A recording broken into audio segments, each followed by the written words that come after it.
todos possam ter acesso. Então, o Journal Environment System Disease trabalha com esses dois sistemas. Nós já temos, então, 3.500 instituições em acordos transformativos. São esses acordos em que a população vai ter acesso gratuito aos artigos provenientes dessas 3.500 instituições. Hoje em dia, a gente vive um momento complexo em termos de produção científica, principalmente com as ferramentas de inteligência artificial. Hoje, você consegue fazer um artigo do nada com ferramenta de inteligência artificial, sem muito embasamento, plagiar artigos. Então, a editora ela tem investido fortemente em algumas ferramentas para inibir ações mal intencionadas em termos científicos. Nós temos um sistema de gestão de submissões chamado SNAP. Ela é uma submissão unificada para todos os journals da Springer. Ela possui inteligência artificial para os revisores e para detecção de plágio. Então, a gente consegue ver o quanto de IA foi usado naquele artigo, se foi uma IA usada para corrigir o inglês, aprimorar o inglês, ou se foi uma IA usada para criar conteúdo, e também ver detecção de plágio. O nosso sistema indica plágio com quem? Tal plágio de tal artigo, de tal revista, etc. Pela editora, já passaram 5.600.000 autores, 55.000 editores e 500.000 revisores. Ela segue um protocolo internacional de ética editorial chamada COPE, Padrões Éticos Internacionais de Autoria e Integridade Científica. Então, a gente preza por artigos de excelência que tragam efetiva contribuição para o conhecimento e para a prática, e que sejam feitos nos padrões científicos mais elevados. Qual é o escopo e o objetivo do nosso journal? Pesquisas interdisciplinares sobre sistemas, tecnologias, ferramentas ambientais. Esse journal integra a ciência física, social e da informação. Ele prioriza, mas não só isso, soluções sistêmicas para problemas ambientais complexos. Mas há um problema ambiental simples que traz sérios prejuízos a uma atividade, a uma população. A solução não precisa ser extremamente complexa. A gente quer boas soluções para resolver os problemas do meio ambiente. Os principais temas que a revista tem recebido são risco ambiental, modelagem, energia renovável, recursos hídricos, logística verde, dentre outros inúmeros mais. Aqui tem só alguns que eu destaquei. Os artigos eles podem ser artigos originais, podem ser revisões sobre teoria, revisões sistemáticas e perspectivas, editoriais, com aprofundamento, discussões profundas sobre um determinado tema. Esse journal ele é indexado em várias bases, vou colocar só algumas aqui, no Scopus, no Simago, no Google Scholar, ProQuest, assim vai. Ele também está atrelado e é possível ampliar a visibilidade a partir da Altmetric, do ShareDLT. No Scopus, ele possui SiteScore 9, no Simago é Q2. Ainda no Scopus, ele tem percentil 76. Processo editorial, como é que funciona? Eles funcionam no modelo Single Blind Peer Review. É uma das coisas que eu pretendo ver se eu consigo mudar já a partir de 2026, mas é só uma tentativa. O que significa isso? Que você submete o paper, o revisor avalia o seu paper sabendo quem você é, mas você não sabe quem é o revisor. A minha tentativa é para fazer double blind review. É mudar para que nem você saiba quem é o autor e nem o autor saiba quem é o revisor. Mas, por enquanto, ele funciona no sistema single blind peer review. A primeira revisão, que é do editor-chefe, para dizer se está dentro do escopo, se há viabilidade, se há alguma profundidade no artigo, antes de ser mandado para um editor de área, ela se dá em 4 dias. Em 4 dias você sabe se o artigo tem adequação ao journal ou não. A taxa de aprovação hoje ela está muito rígida, é de 8%. A gente pretende aumentar essa taxa nos próximos 3 anos, para pelo menos chegar perto de 20%, mas sem perder a qualidade do material publicado. Talvez com mais rodadas de melhorias dos papers, enfim, pretendemos avançar nessa taxa. Então, é feita uma revisão ética via COPE e também de acordo com Research Integrity Group. Nós temos um serviço que chama Transfer Desk e também de suporte ao autor. Se um artigo a gente identifica que ele é bom, tem bom potencial, mas não se enquadra no nosso escopo de revista, a gente pode sugerir outras revistas que a gente acha, que nós achamos que o artigo se enquadra melhor. Esse é o Transfer Desk. Isso vale também de outros journals conosco. Eles lá identificam um artigo bom, que não está alinhado com a política editorial deles, mas eles acham que está com o nosso jornal. Eles podem nos encaminhar.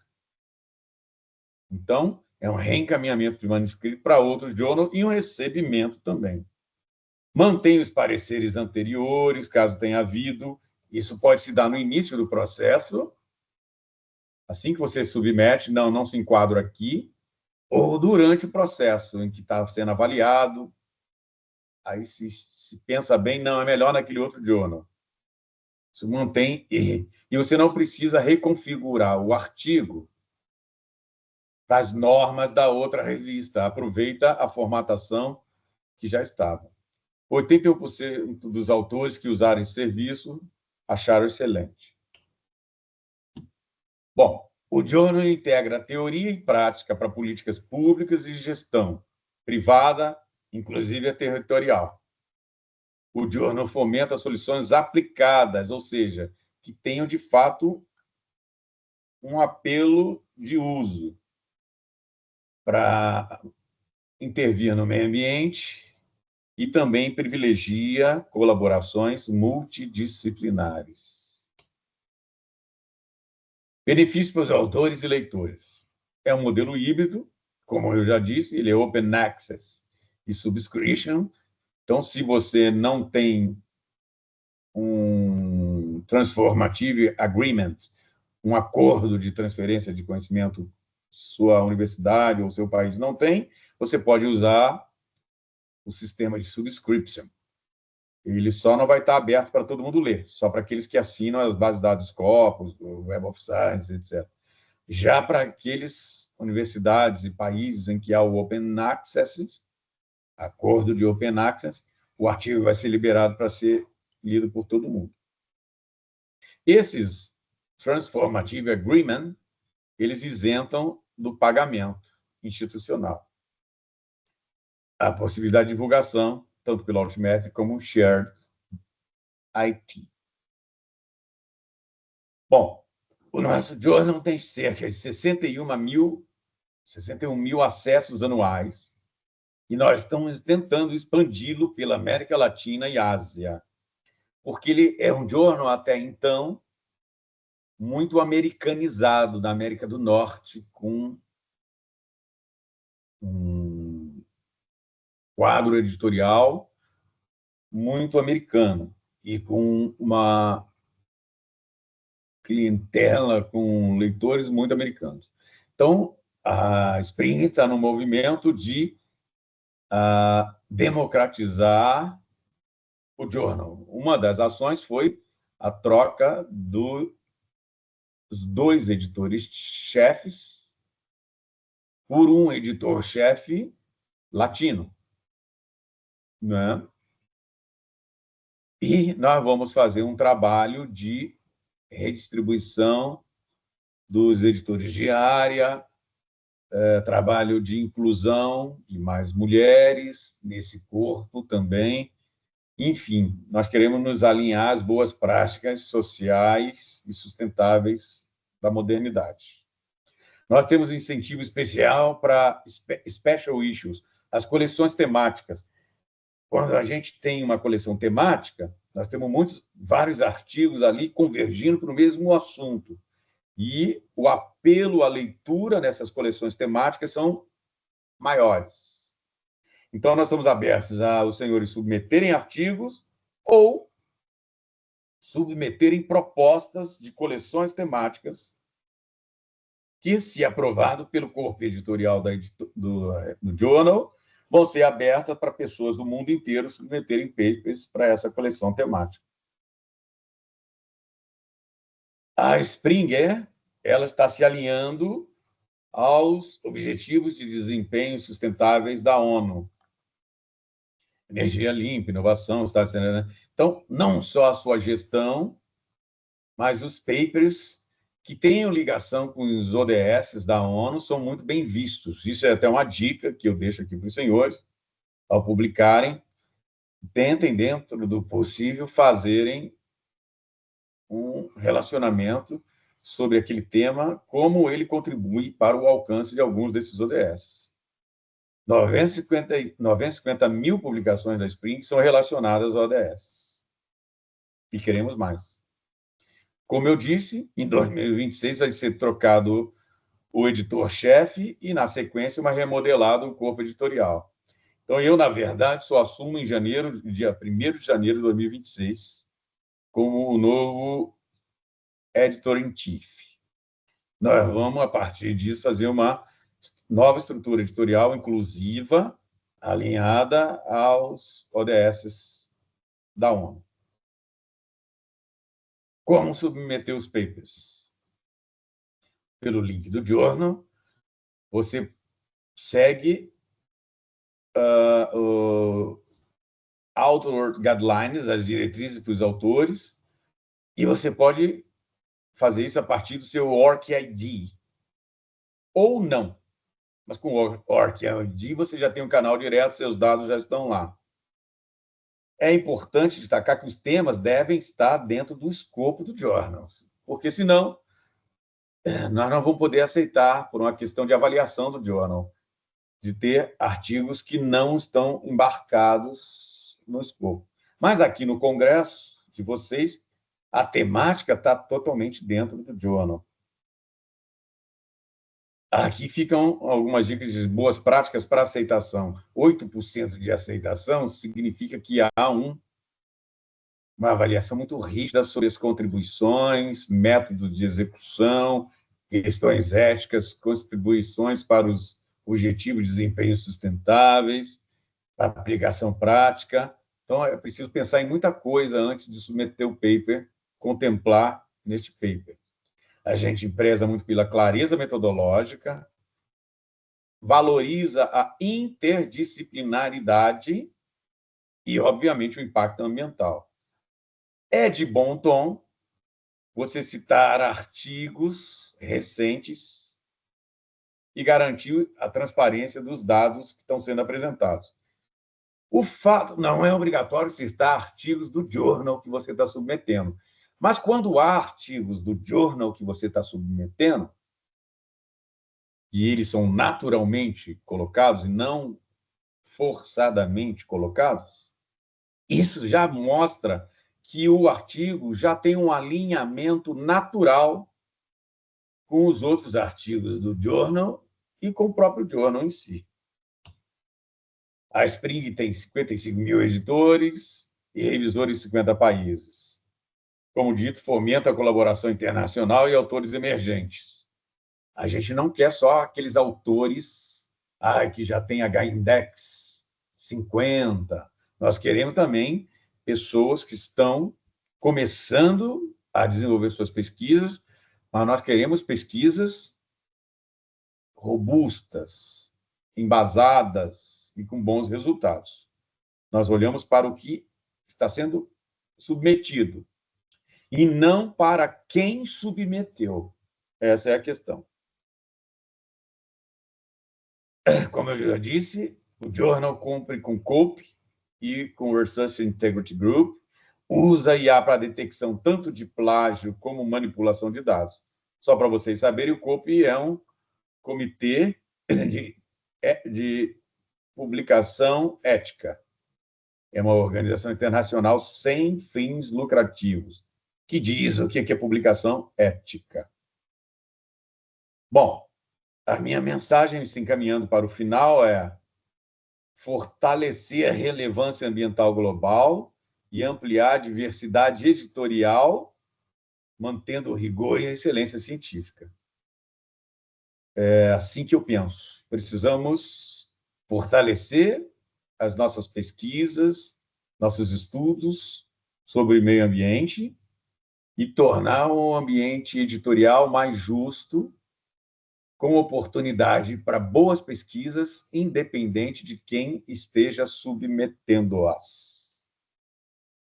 Convido, então, a todos, né, para o Environmental System Decision visitarem o nosso website. Ele integra ciência, tecnologia, gestão ambiental. As propostas de artigos e coleções temáticas podem ser feitas pelo próprio Journal. E, caso queiram tratar do assunto do Journal ou outras colaborações, podem me contatar a partir deste e-mail. Eu acho que é isso. Professor Javier. Sim, senhor. Sim, senhor. Você vai disponibilizar esta apresentação no Congresso? Sim, sim, senhor. Pode fazer isso em PDF, por favor. Bueno, profe, sim. No Adobe, né? Em arquivo fechado. Mas aí é bom porque eles teriam o meu e-mail e a apresentação, certo? Profe Johnny. ¿Aló? Sí, profe Javier, el profesor Octavio está diciendo que va a disponibilizar este documento en PDF, que está en PDF, y pues ahí ya tenemos el contacto de él, caso, digamos, queramos pues publicar en la revista que nos está hablando. Perfeito, perfeito. Bom, eu estou aberto para perguntas. Okay, professor Otávio, eu sou o Maurício, sou colega do professor Javier. Aí eu falo português, porque eu fiz meu doutorado lá no Brasil, mas de repente meu português está um pouquinho oxidado, porque faz 6 anos que eu voltei para a Colômbia, e aí quase que nem falo português com ninguém aqui. Mas está perfeito. Mas tá perfeito. Valeu. Eu tenho 2 perguntinhas. Certo. Uma tem a ver com o que o senhor falou hoje, outra é mais, tipo, na sua opinião. Eu gostaria de saber sua opinião sobre um tema que eu fico me perguntando o tempo todo, que a gente fala de mudança climática. Mas, tudo bom, eu vou fazer a minha primeira pergunta, que está relacionada com a inteligência artificial. Aí eu gostaria de ter um pouquinho mais de clareza sobre o uso de inteligência artificial. Por quê? Nesse ano agora, com os colegas, a gente publica um artigo, aí a gente usou inteligência artificial mais para a questão da língua, melhorar o inglês. A gente não é experta em inglês. Então, tipo, aí a gente no final do artigo fez uma aclaração que a gente usou algumas linguagens de inteligência artificial exclusivamente para melhorar a língua, o inglês. Aí não sei se de repente no jornal onde o senhor trabalha aceitam esse uso ou simplesmente não aceitam, sob nenhuma hipótese, o uso da inteligência artificial. Sim. essa tem sido uma ação recorrente. Vocês fizeram o correto. É normal e é aceitável usar a inteligência artificial para traduzir, para polir o texto, deixá-lo É, numa circunstância melhor, mas é fundamental deixar isso expresso no paper e, eventualmente, na cover letter. Sim, nossa revista aceita o uso da inteligência artificial para polimento, ajuste no inglês, etc. Não há problema, desde que declarado. Mas há um problema, que é mais sim, difícil. Eu vivi essa semana. Se você escreve um texto impessoal, ou seja, sem usar os sujeitos de forma definida, muito bem escrito, você mesmo, os modelos de inteligência artificial ainda não estão preparados para um ser humano altamente efetivo na escrita. E ele pode ser que dê um alto grau de uso de IA sem necessariamente ter sido usado isso. Por isso que é bastante importante deixar claro que usou IA, de que forma usou, para que não reste dúvida de que não foi usado para gerar conhecimento. Sim, nós tá, estamos cientes e abertos ao uso ético da IA. certo. Aí eu vou traduzir um pouco o que o senhor falou para o pessoal, para vocês entenderem de que a gente está falando aqui.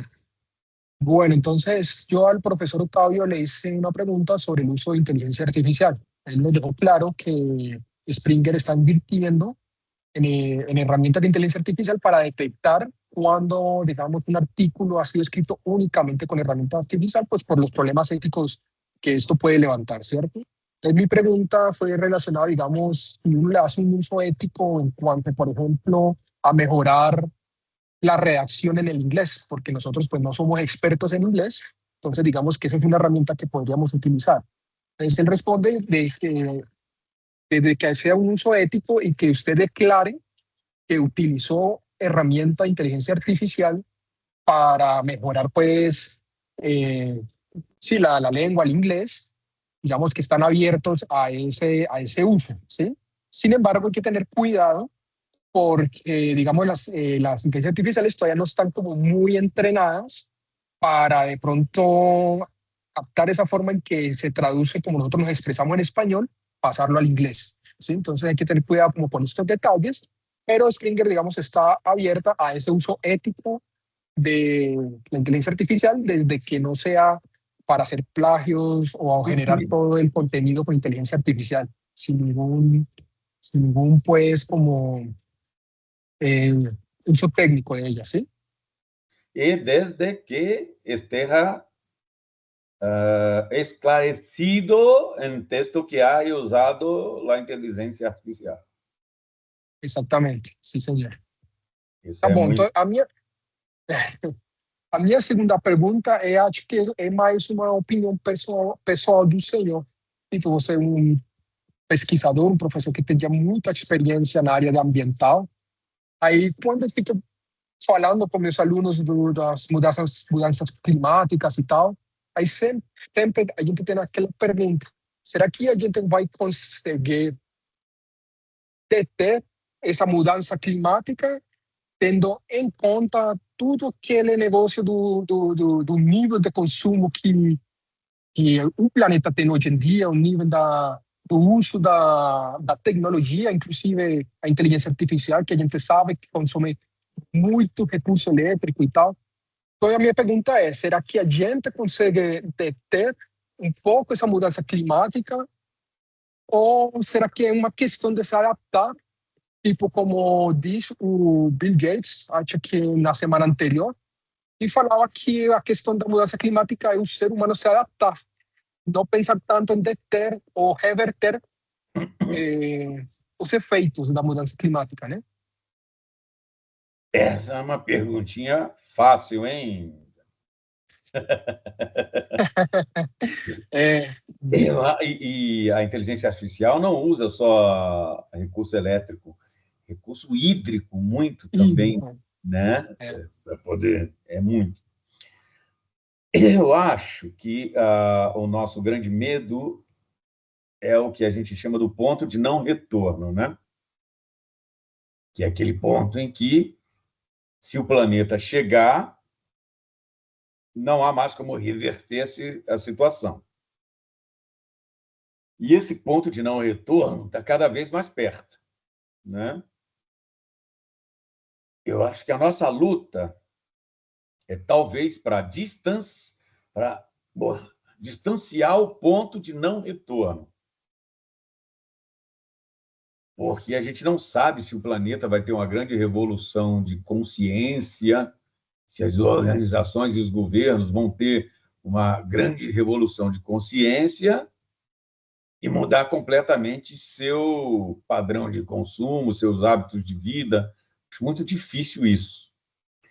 Vede a situação que, dependendo de quem governa determinado país, quem é o governante,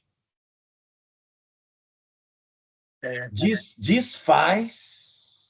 tem o poder de desfazer metas estabelecidas ambientais, que já não eram lá grande coisa, mas ele pode desfazer completamente. E aí são mais 4, 8 anos de atraso, que aí vem o próximo governante e temos que rezar para que ele retome, mas você já teve 4, 8 anos perdidos de tentar mudar o mindset, mudar a cabeça das organizações, dos dirigentes e das pessoas. Eu não sei te responder. Eu sei que a gente não pode deixar de fazer. de tentar, né? Tentar lutar contra isso. Tá E certo. afastar o ponto de não retorno o máximo possível. Está certo. Se vou traduzir su respuesta ahí. Bueno, entonces le preguntaba al profesor, cuando nosotros tenemos conversaciones sobre cambio climático, una de las preguntas que más surge es, ¿será posible que con el nivel de consumo que tenemos actualmente en la humanidad, ¿cierto? Nuestro estilo de vida, ¿será posible nosotros detener ese cambio climático en donde estamos, reverter, retrocederlo, por decirlo de alguna manera, un poco, o adaptarnos a las consecuencias pues, que ya estamos desde hace años sufriendo? La respuesta que él da es que es una pregunta difícil de responder debido a que pues, no depende, digamos, solamente como de un grupo de personas, sino como que hay un cambio en la conciencia, de esperar de que haya como una revolución, un cambio en la conciencia de la humanidad, o que los gobiernos, que son, digamos, los que pues, en última son los líderes de los países, pues no, digamos, el próximo gobernante, etcétera, tenga esa actitud de echar para atrás como esas metas que se han trazado, pues, por ejemplo, en la Agenda 2030, ¿sí? Los Objetivos de Desarrollo Sostenible, y eche para atrás como todos esos objetivos que se han planteado y perdamos 4 o 8 años más mientras llegue otro gobernador, ¿sí? Otro gobierno, pues estamos hablando de gobiernos de los países, a retomar esas metas y a establecer como nuevas metas a partir pues, de lo que estamos viviendo en la actualidad. Entonces esa era como la pregunta y la respuesta, digamos, un poco resumida de lo que el profesor Octavio nos dice. Gracias. Con gusto. Gracias. Profesor Octavio, no sé si de pronto alguien tiene alguna pregunta que quiera hacerle al profesor, yo se lo traduzco. Bom, eu estou abierto a perguntas por e-mail, conversação, relações científicas. Estou a dispor de vocês. Muchas gracias, profesor. Tá bom, professor, muito obrigado pela sua conferência no nosso congresso. Acho que é enriquecedora. A gente já conhece o jornal quando o senhor trabalha e, com certeza, a gente vai tentar direcionar nossa pesquisa para entrar no escopo desse jornal. Muito obrigado, professor, pelo seu tempo, por compartilhar com nós Eu que seus agradeço conhecimentos. a você, o professor Javier, Maurício. pelo convite. E se vocês... Eu estou vendo que está gravando, se depois puderem, me mandem o link da gravação. Tá certo. Sí, profe, apenas tengamos, le enviamos la grabación. Le agradecemos su compromiso, su atención y estaremos pendientes y estamos en contacto. Muchas Sí. gracias a todos los asistentes. Gracias Hasta a luego. todos. Gracias, profe Johnny, por la traducción. Gracias a todos. Um gosto. Hasta luego. Luego. Gracias. Até mais. Hasta luego. Hasta luego.